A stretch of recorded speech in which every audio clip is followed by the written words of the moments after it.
Hello, everyone. I'm ZHAO Chuang. Today, we're going to draw an Nyctosaurus. Pterosaurs were very peculiar animals. It was the second flying animal in the world. The first flying animals were insects, the second pterosaurs, the third birds, and the fourth bats. At present, only these four animals could voluntarily fly on the earth. Pterosaurs were a group of amazing animals, and Nyctosaurus was even more miracle among them. It had a very large crest that formed a sail-like structure on its head top. Some scientists speculate that it might use this sail to control the direction when flying. When we draw the Nyctosaurus, pay attention to the proportion of its head in the picture, because the crest made its head look extremely huge. Now let's get started. We are going to draw it landing on the ground. It looked especially tall when it was on the ground because it had a very large crest. Let's determine its position first. The highest point can be here. The ground is probably here. Its head, including the crest, can take in an area like this. And other body parts are probably within this range. After determining the position, it would be in the right proportion. First, we draw its head. Its mouth was rather pointed.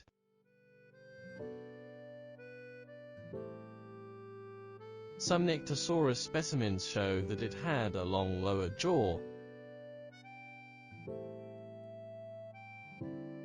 This is its eyes. And the nostrils were a little back. One of its important features was a very high antler-like shape at the rear of its skull.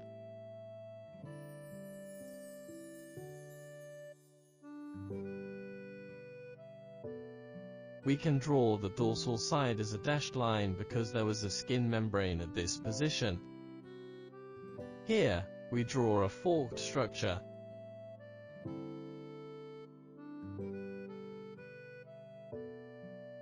It had a very large forked horn-like structure. And we can connect it here.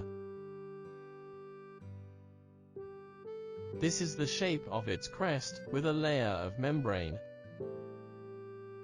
Then we draw its neck. Under its throat, we can draw a fishing structure resembling that of a pelican. Then let's draw its neck, followed by its trunk. We draw a little bit of its trunk first, because we are going to draw its wings when it was on the ground. We start by drawing its left wing from the outside. This is its upper arm and forearm. At the position of the wrist there was a bone called the wing bone, also known as the pterygoid, which stuck out to the rear. Then there was its palm, in the position equivalent to a human palm. Next we draw its fingers. Nyctosaurus, including all pterosaurs, had extremely long fourth fingers, which formed its wings.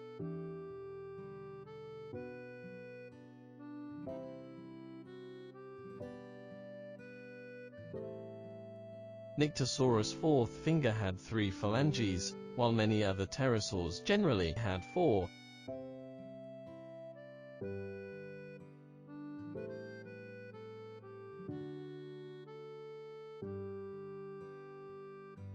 Many pterosaurs had 3 sharp, very large claws. However, Nyctosaurus claws have degenerated very small, so we only draw 3 very small nail tips. We draw a membrane on its fourth finger, which was connected to the back of its arm. There was also a layer of membrane on the wing bones, that is, the pterygoid to the shoulder, which constituted the anterior-most membrane of the pterosaur. Then, we draw its other arm.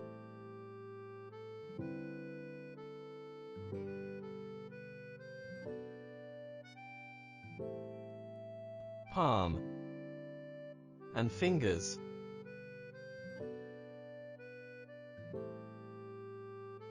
This is its fourth finger, and the membrane. Next we draw its back. It had a very short tail. This is its leg.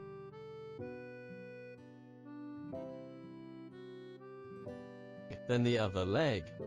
Most of its trunk is blocked by this arm. This is the shape of its belly. Then we draw its feet. It had long and webbed duck-like feet.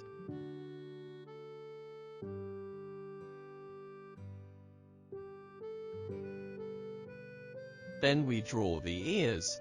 Lastly, we add some details, such as the boundary between the neck and throat, and some wrinkles on the wings and crest. Good, like this, we've finished drawing this Nyctosaurus.